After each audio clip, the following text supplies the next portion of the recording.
Pour quelqu'un qui rencontre Jésus-Christ, une chose qui est importante dans sa vie, c'est de vouloir le suivre, vouloir connaître sa volonté, vouloir savoir est-ce que ce que je fais, c'est bien. Parce qu'en effet, chaque jour, nous sommes tous, chaque jour, soumis à faire des choix, n'est-ce pas? Et faire des choix, nous voulons faire les bons choix. Quand il s'agit, par exemple, chercher un métier, chercher pour savoir est-ce que c'est cette fille que je dois épouser, est-ce que je dois avoir des enfants, est-ce que je dois faire cela pour ton œuvre? Plein de questions que nous avons et souvent nous nous posons la question, Seigneur, est-ce que c'est ta volonté? Malheureusement, il y a des enfants de Dieu qui pour eux, connaître la volonté de Dieu, c'est, quand je me sens bien, quand je vois que je sais que, waouh, je suis en paix, je sais que c'est là où Dieu veut que j'aille. Souvent, beaucoup de personnes s'orientent au travers de leurs émotions. Quand ils voient, ils sont contents, c'est que c'est bon, l'esprit est là. Quand ils voient que, oui, c'est fort, ils ressentent une chaleur, c'est ça que je dois faire. Mais est-ce que c'est comme ça que nous devons nous repérer? Est-ce que c'est avec les émotions? Est-ce que c'est avec nos sentiments? J'aimerais que nous puissions lire ce verset dans Jérémie, au chapitre 17. Je vous dis cela car j'ai rencontré beaucoup de jeunes qui viennent me voir et qui me racontent leur histoire. Et pour dire, ils ont prié Dieu et tout d'un coup, ils ont senti un vent venir par derrière, ça les a réchauffés et c'est comme ça qu'ils ont su s'orienter. Oui, mais il faut qu'ils comprennent quelque chose. Nos émotions, ce qu'on ressent ou peut-être des sentiments. Qu'est-ce que dit l'Éternel à ce sujet dans Jérémie chapitre 17 et le verset 9? Il est écrit « Le cœur est tortueux par-dessus tout et il est méchant. Qui peut le connaître ?» Le cœur, c'est ici le siège des émotions. Il s'agit ici du lobe frontal, c'est là où vous pensez, vos émotions sortent d'ici. Votre cœur, vos pensées, vos émotions, c'est tortueux ce que vous ressentez. Telle voix parler droit à l'homme, mais son issue, c'est la mort. Et qu'est-ce que nous dit Jésus au sujet de ce cœur? Marc chapitre 7. Marc chapitre 7, le verset 21. Il est écrit « Car c'est du dedans du cœur des hommes, voici comment est notre cœur, que sortent les mauvaises pensées, les adultères, les impudicités, les meurtres, les vols, les cupidités, les méchancetés, la fraude, le dérèglement, le regard envieux, la calomnie, l'orgueil, la folie. Voici comment est le cœur de l'homme. Est-ce que nous pouvons nous fier à nos émotions alors? À nos sentiments? Non. Il ne faut surtout pas faire cette erreur. Car la conséquence est ceci, Proverbe 14. Ce que nous venons de dire, j'aimerais que nous puissions le lire. Proverbe 14. Nous allons lire le verset 12. Voici ce qui se passe si je suis ces voix, mes pensées, mes émotions. Il est écrit, Proverbe 14, verset 12, que telle voix paraît droite à un homme, mais son issue, c'est la voie de la mort. Voici ce qui va se passer si on se fie à nos émotions, si on se fie à nos sentiments. Notre cœur étant tortueux, nous sommes en train de suivre cette voie de la mort. Et donc, qu'est-ce que nous devons faire? Comment nous devons faire? Frères et sœurs, comprenons, ne vous fiez jamais à des émotions. J'aimerais vous raconter ce qui se passe en Polynésie. En Polynésie, il y a le mormonisme qui s'est développé, mais vraiment très rapidement. Et une des choses qu'ils font, on appelle ça les elders, ce sont ceux qui vont de maison en maison, les missionnaires. Quand ils vont dans les maisons, et sachez que j'admire ces jeunes de leur zèle. Ils quittent tout, ils quittent leurs parents, ils quittent leur pays pour aller dans un pays étranger et œuvrer pour Jésus-Christ. Je suis en admiration devant ces jeunes. Mais comme vous le savez, nous savons d'où vient ce mouvement. Et voici une des méthodes qu'ils font malheureusement. C'est que lorsqu'ils vont dans un foyer, Vous savez, les premières études, les premières personnes de qui ils vont parler de leur prophète, Joseph Smith. Ouais, ils sont fiers de parler de leur prophète. Ils parlent de Joseph Smith et ils vont dire ceci. Vous savez, ils vont faire leur témoignage et ils diront, eh bien, Joseph Smith, il a trouvé ses livres et c'est le livre de Mormon aujourd'hui. Et ce livre de Mormon, eh bien, sache qu'il est vrai. Et j'aimerais que tu puisses faire cette expérience parce que nous avons fait la même expérience. Ils vont raconter ce qu'ils ont fait. Ils vont sortir un verset du livre de Mormon qui dit que quand on demande, Dieu va répondre pour savoir si c'est la vérité. Et ils vont dire, fais la même chose. Nous, ce qui s'est passé, c'est que quand on a prié pour demander à Dieu si c'est la vérité, ce livre, tout à coup, on a senti une chaleur en nous. Et c'est à ce moment-là qu'on a compris que oui, Joseph Smith, c'est un vrai prophète. Oui, ce qui se passe, c'est que ce livre est vrai et inspiré. Et ils vont donner ce livre à la personne, c'est une des premières études. Ils donnent le livre à la personne et ils vont demander à la personne, fais de même. Qu'est-ce qu'elle va faire la personne qui entend ce message? Elle va prendre ce livre, elle va s'agenouiller, elle va prier. Et qu'est-ce qui va se passer d'après vous? Elle va sentir cette chaleur. Mais d'après vous, d'où vient cela? Vous voyez que Satan peut même utiliser des émotions. Et c'est pour ça que nous ne devons pas nous fier aux émotions, mais la parole de Dieu nous dit à la loi et au témoignage, si on ne parle pas ainsi, il n'y aura pas d'aurore pour le peuple. Dieu nous donne des balises pour savoir comment s'orienter. Ce n'est surtout pas au travers de nos émotions. Donc tout d'abord, comment reconnaître la volonté de Dieu? Voici la première chose que nous devons faire dans Jacques au chapitre 1. Jacques au chapitre 1.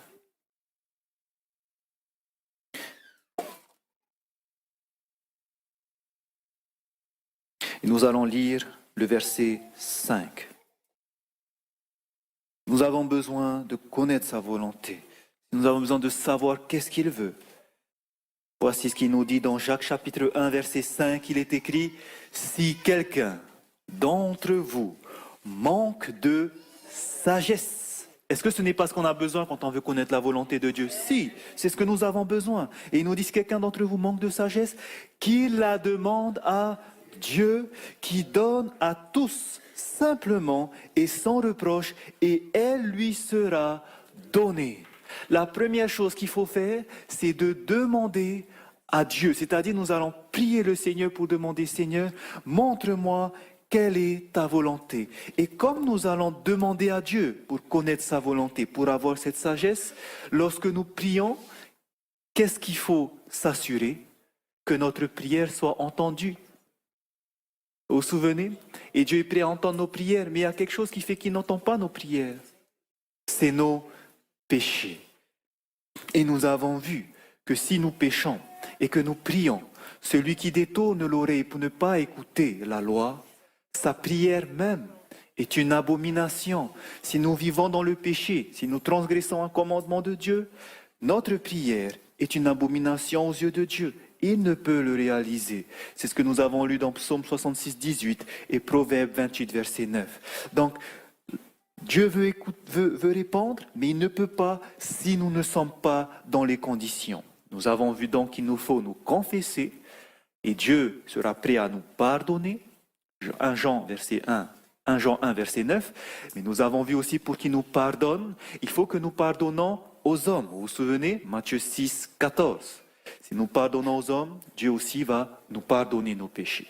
Donc il faut que nos relations avec nos frères et sœurs soient bonnes, et il faut que notre relation avec Dieu soit bonne, donc pas de péché. Une fois que je suis dans ces conditions et que je vais demander à Dieu, Seigneur, aide-moi, montre-moi ta volonté, qu'est-ce que Dieu va nous promettre alors? Qu'est-ce qu'il va nous donner? Regardons dans Psaume, au chapitre 32. Psaume, au chapitre 32.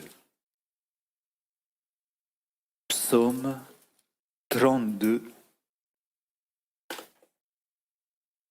Et pour cela, frères et sœurs, n'oubliez jamais que votre relation doit toujours être claire avec le Seigneur. Il est important. Psaume 32, et nous allons lire le verset 8.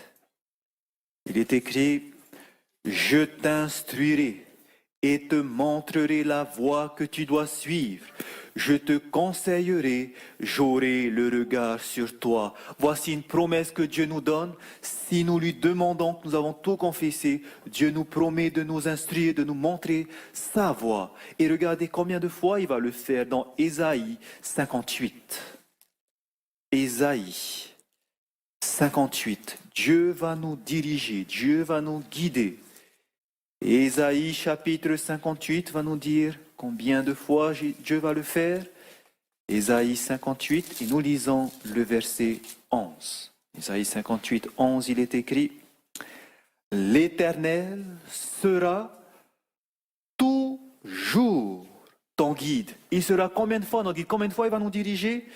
Toujours, il sera notre guide. Il rassasiera ton âme dans les lieux arides et il redonnera de la vigueur à tes membres. Tu seras comme un jardin arrosé, comme une source dont les eaux ne tarissent pas. Dieu promet alors de toujours nous diriger, tant que notre relation avec lui sera claire et aussi avec nos frères et sœurs.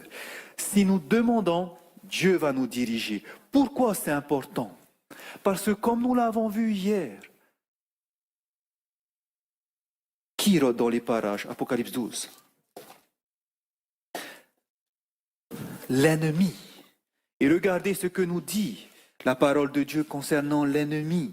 Apocalypse 12 au verset 9. Et il fut précipité, le grand dragon, le serpent ancien, appelé le diable et Satan. Et regardez ce qu'on dit juste après. Satan, celui qui séduit toute la terre. Frères et sœurs, Satan séduit toute la terre. Pas une petite partie de la terre, mais toute la terre. Et tout le système autour de nous, frères et sœurs. Il le dirige. Et c'est pour ça qu'il est important. Parce qu'il a réussi à séduire les anges. Il peut même séduire les hommes, c'est sûr. Il a séduit toute la terre. Et nous-mêmes, notre cœur étant charnel, nous pouvons être séduits de nous-mêmes. C'est pour cela que nous avons besoin de nous remettre entre les mains de Dieu et avec un cœur humble, demander, Seigneur, j'ai besoin de toi, montre-moi ta volonté. Montre-moi ta volonté. Et maintenant que j'ai demandé à Dieu, et maintenant, il me promet qu'il va me diriger selon sa volonté. La question est celle-ci. Comment est-ce qu'il va me montrer, pratiquement, que voici, c'est ça que je te demande de faire? Que j'ai besoin, j'ai demandé à Dieu, maintenant il va me montrer, mais comment est-ce qu'il va nous révéler sa volonté? Je vous invite à prendre dans Psaume 119. Amen. Psaume 119, verset 105, il est écrit « Ta parole est une lampe à mes pieds et une lumière sur mon sentier. » Quelle est cette lumière qui va nous diriger? Cette lumière où Dieu va nous guider, c'est la parole. Dieu nous révélera sa volonté dans sa parole. Autrement dit, si nous avons besoin concrètement de savoir, Seigneur, qu'est-ce que je dois faire? Alors son esprit va vous rappeler un passage de la parole de Dieu. Son esprit va vous rappeler une histoire de la parole qui va vous raconter peut-être une personne qui était dans la même situation que vous. Et vous allez voir cette personne, voici le choix qu'elle a fait et voici où était son issue. Il a suivi cela et voici que Dieu a béni. Donc vous saurez, Dieu va vous montrer, voici ce que tu dois faire. Ou inversement, Dieu vous rappellera une histoire où cette personne n'a pas fait, était dans les mêmes conditions que vous, il a fait ceci, ça n'a pas fonctionné. Donc Dieu nous dit, ne fais pas ceci. Dans sa parole, Dieu va vous éclairer ce qu'il faut faire. Dieu vous montrera sa volonté. Et regardez également ce que sa parole nous dit dans Proverbes au chapitre 11. Donc nous nous dirigeons selon la parole de Dieu. Et également Proverbes chapitre 11 au verset 14. Proverbes chapitre 11 verset 14. Il est écrit « Quand la prudence fait défaut, le peuple tombe, et le salut est dans le grand nombre des conseillers. » Dieu nous dit, que le salut est dans le grand nombre des conseillers. Ce qui veut dire que souvent, Dieu pourra nous diriger au travers de conseillers. Je vais préciser c'est quoi un conseiller. Ce n'est pas quelqu'un qui a forcément le doctorat en théologie. Je ne parle pas de ça. Un conseiller, c'est une personne qui est consacrée à Dieu, qui vit la parole de Dieu. Pourquoi ? Par exemple, si j'aimerais savoir, Seigneur, qu'est-ce que je dois faire ? Je ne sais pas, dans ta parole, j'ai du mal à discerner. Dirigez-vous vers une personne dont vous savez qu'elle est inspirée par l'Esprit de Dieu et qu'elle est humble et qu'elle vit sa parole. Pourquoi ? Parce que souvent, quand vous allez lui demander conseil, vous verrez que cette personne d'expérience a vécu la même situation que vous et que Dieu l'avait éclairé sur ce point et qu'il a fait ce qu'il fallait et que Dieu a béni. Il pourra vous conseiller sur la meilleure manière d'agir. Et il vous montrera d'ailleurs la parole de Dieu pour montrer que c'est vrai. Donc c'est ces personnes-là, si vous avez besoin, Dieu nous montre, nous place des conseillers. Dieu nous montre, voici, va voir cette personne, elle va t'aider. Des conseillers inspirés. D'accord ? Consacrés. Le salut est dans le grand nombre des conseillers. Vous allez voir aussi que Dieu nous instruit nous montre sa volonté au travers de quelque chose d'autre que nous lisons dans Psaume 119 toujours. Psaume 119, mais cette fois-ci, c'est le verset 24. Psaume 119, et c'est le verset 24. Voici ce qui est écrit. Tes préceptes font mes délices, ce sont mes conseillers. C'est ce que nous lisons dans la version seconde.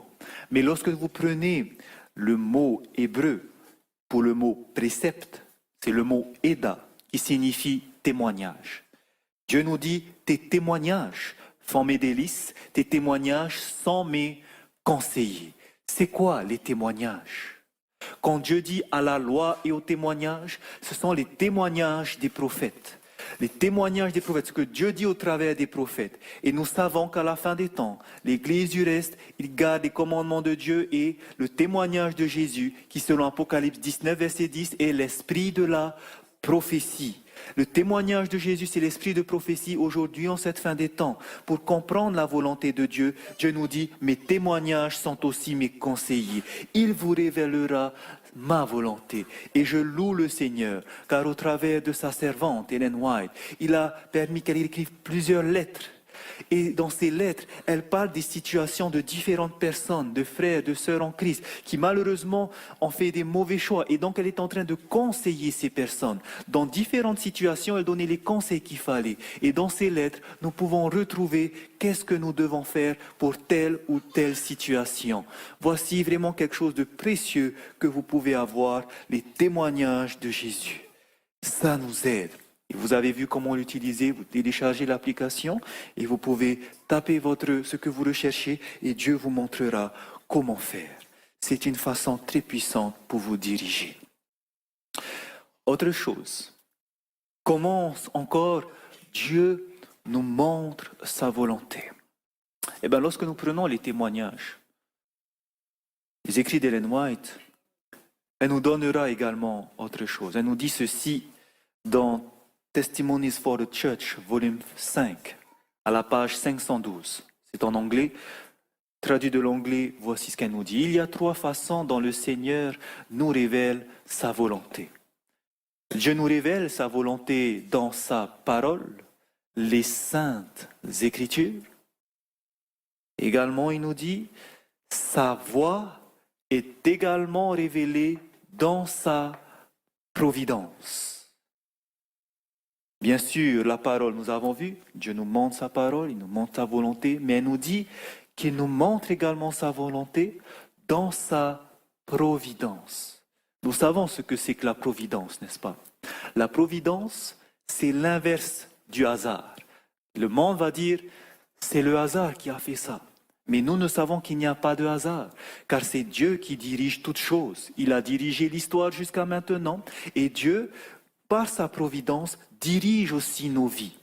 Il mettra des situations, et ces situations, vous verrez que, waouh, c'est impossible que ça puisse se passer comme ça. Et Dieu vous montre, voici alors ce qui se fait. C'est comme si toutes les portes s'ouvraient d'un moment, et vous voyez que seul Dieu a pu faire cela, et cela va confirmer sa volonté.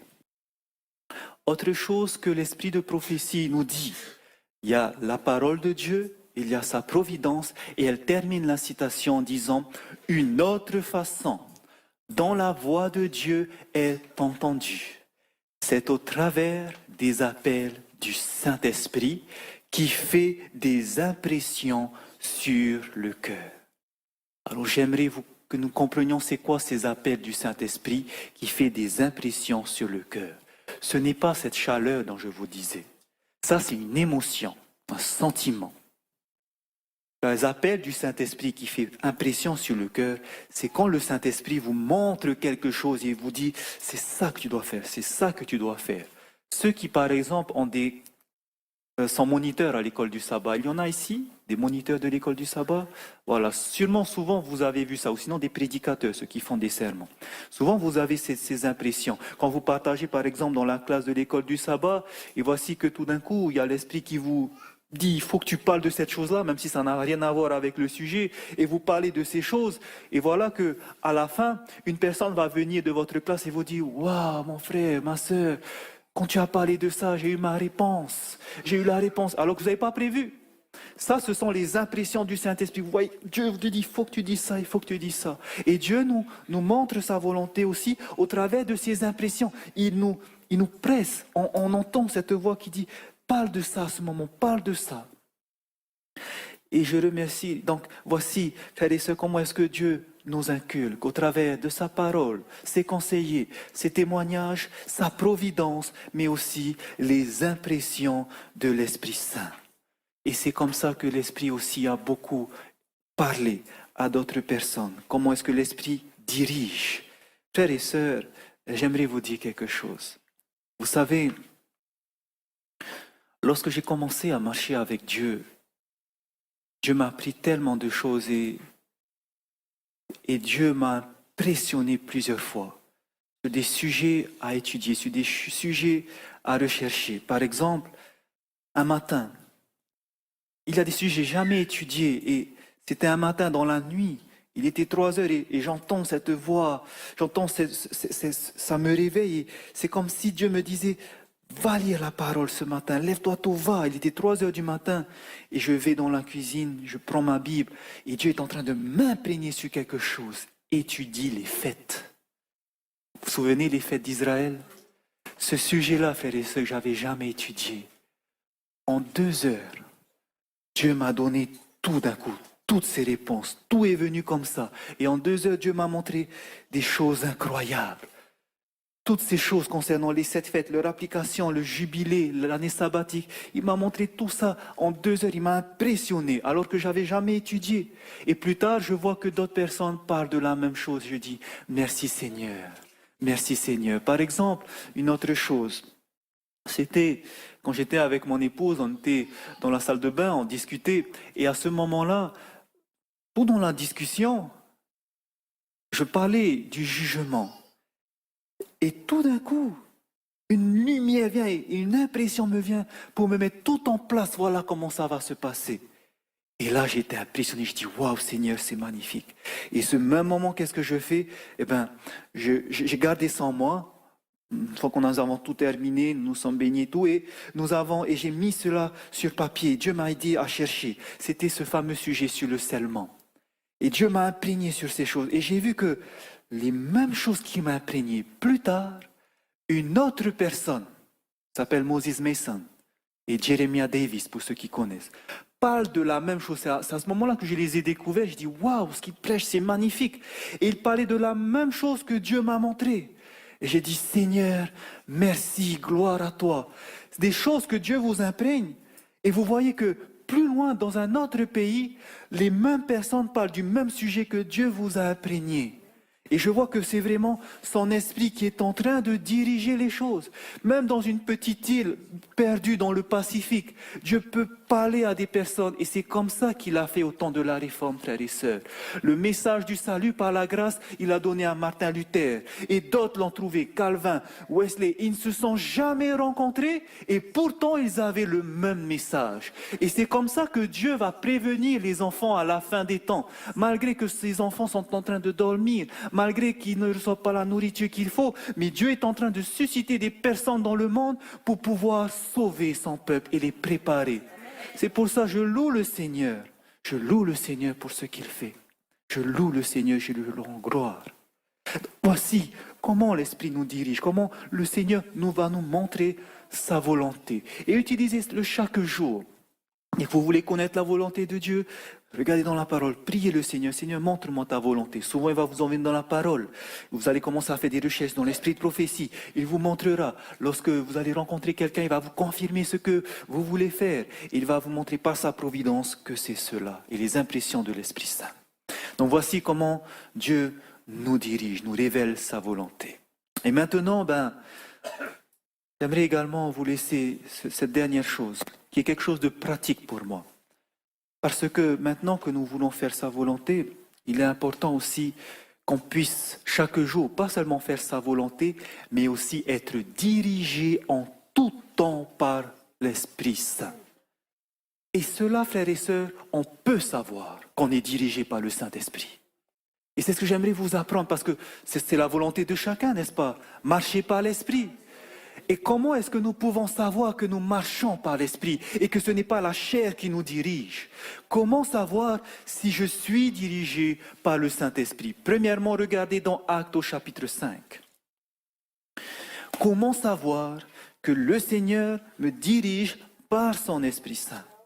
Actes au chapitre 5, le verset 32. Actes chapitre 5, le verset 32. Voici ce qui est écrit. Nous sommes témoins de ces choses, de même que le Saint-Esprit que Dieu a donné à ceux qui lui obéissent. Si j'obéis à Dieu, je sais que Dieu me donnera le Saint-Esprit et qu'il me dirigera. Autrement dit, frères et sœurs, si aujourd'hui vous ne l'obéissez pas, si vous avez péché, que ce péché est en train de mettre une séparation entre vous et Dieu, si aujourd'hui vous avez de la rancœur, que vous n'avez pas pardonné à Dieu, que vos péchés ne sont pas pardonnés, est-ce que le Saint-Esprit peut vous être donné? Vous marchez là par la chair, parce que l'orgueil, la rancune, ce n'est pas un fruit de l'esprit. Ça vient de la chair. Donc quand vous avez ça en vous, sachez maintenant que vous ne marchez pas par le Saint-Esprit. Et c'est pour cela que nous vous avions répété qu'il nous faut en tout temps s'humilier pour demander à Dieu, Seigneur, aide-moi à avoir un cœur humble pour pouvoir aller voir mon frère, pour que nous réconcilions. Aide-moi à confesser mes péchés, à abandonner cela. C'est la première chose. Premièrement, il faut que vous sachiez que vous êtes en bonne relation avec Dieu, pas de péché. Parce que à ce moment-là, le Saint-Esprit vous serait donné. Et le Saint-Esprit, comme je vous disais, ce n'est pas une émotion, mais sachez simplement que ce que Dieu dit, il le fait. Donc le Saint-Esprit est sur vous quand vous êtes clean avec tout le monde et avec Dieu. Je peux maintenant marcher par l'Esprit. Et il y a aussi un test qui vous montrera si vous êtes toujours sur ce chemin selon le Saint-Esprit. Pourquoi? Quand le Saint-Esprit vous dirige, qu'est-ce qu'il va faire en vous? Qu'est-ce qu'il va produire en vous? Le vouloir et le faire, mais aussi il va produire en vous ce qu'on appelle le fruit de l'Esprit. Quand vous marchez par le Saint-Esprit produira en vous le fruit de l'Esprit. Alors allons dans Galates chapitre 5. Et c'est comme ça que vous saurez si vous marchez selon l'Esprit. Parce que frères et sœurs, j'aimerais en tout temps marcher par l'Esprit. Et vous? Que vous n'aimeriez pas que le Saint, vous savez que là, quand vous faites ces choses, ce n'est pas l'Esprit de Dieu. C'est vraiment une belle chose de savoir en tout temps que je marche par l'Esprit Saint. Alors voici un test que vous pouvez faire tous les jours. Galates chapitre 5 au verset 22, il est écrit. Galates 5 verset 22, mais le fruit de l'Esprit, c'est l'amour, la joie, la paix, la patience, la bonté, la bénignité, la fidélité, la douceur, la tempérance. La loi n'est pas contre ces choses. Autrement dit, vous savez que vous êtes dirigé par l'Esprit lorsque vous faites de ces choses. Si par exemple c'est l'heure de manger et que maintenant je mange avec intempérance, est-ce que je suis dirigé par l'Esprit? Non, c'est la chair qui me dirige. Mais si je me retiens, est-ce que je marche par l'Esprit? Oui, c'est Dieu qui a fait en moi le vouloir et le faire pour ne pas manger avec excès, manger ce qu'il faut. Si par exemple, je me mets facilement en colère, est-ce que j'ai le fruit de l'Esprit? Non, parce que le fruit de l'Esprit, c'est la douceur. Si je me mets en colère, il n'y a pas le fruit de l'Esprit en moi. Et c'est comme ça que je peux savoir en tout temps. Si au moment où je me mets en colère, boum, eh ben je sais, là c'est la chair. Qu'est-ce que je fais? Je demande à Dieu pardon. Aide-moi à porter ce fruit. Et quand vous voyez par exemple que voici que la situation est tout faite pour vous mettre en colère et que finalement vous restez calme, c'est qui fait ça en vous? Et là vous savez que vous êtes dirigé par son esprit. Quand par exemple il y a quelqu'un qui dit des méchancetés sur vous, quelqu'un qui va parler derrière votre dos. Si à ce moment-là, vous avez la haine contre cette personne, est-ce qu'à ce moment-là, vous marchez par l'esprit? Non, parce que le fruit de l'esprit, c'est l'amour, n'est-ce pas? L'amour agapé même pour mes ennemis. Donc si cette personne me dit du mal, et qu'à ce moment-là, je dis, Seigneur, pardonne-lui, il ne sait pas ce qu'il fait. Il continue comme ça, il va à sa perdition. Si vous avez ce réflexe, si vous avez toujours cet amour malgré que ces personnes vous font du mal, ça vous montre que vous êtes dirigé par l'Esprit. D'accord? Donc, en tout temps, vous pouvez savoir si vous êtes dirigé par l'Esprit. Si vous voyez une jolie femme passer et que là, vous commencez à avoir des pensées adultères, est-ce que vous êtes dirigé par l'Esprit? Non. Mais si à ce moment-là, et on apprendra comment le faire, vous arrivez à ne plus penser à ces choses-là, alors qu'avant, vous avez l'habitude. Si vous ne pensez même pas à de moindres pensées obscènes, qui vous dirige à ce moment-là? L'Esprit. Donc lorsque vous portez ces fruits, vous savez que le Saint-Esprit vous dirige. C'est cela, marcher par le Saint-Esprit. Et en tout temps, vous pouvez savoir et recadrer les choses. Quand est-ce que le Saint-Esprit vous dirige? Quand est-ce que vous ne marchez pas par l'Esprit Saint? Et comme nous voulons marcher par l'Esprit, du moindre moment où on s'écarte, on demande, Seigneur, pardonne-moi, aide-moi à corriger mon caractère. Aide-moi à le faire. Et vous allez apprendre ce soir un des moyens pour le faire. Pour que vous puissiez toujours rester sur ce chemin. Pour que l'Esprit Saint vous dirige en tout temps. Et c'est ce que le Saint-Esprit aimerait pour chacun de nous, n'est-ce pas? C'est ce que Dieu voudrait pour ses enfants. Parce que chaque jour, Dieu nous appelle à être sa lumière. Dieu nous appelle à marcher par le Saint-Esprit pour briller devant lui. Parce que nous sommes des lumières sur le chemin d'autres personnes. Frères et sœurs, que nous puissions être des bénédictions alors pour les autres, que nous puissions vivre par lui et que nous puissions attirer par cela d'autres personnes à Jésus-Christ. Que le Seigneur vous bénisse, frères et sœurs. Amen.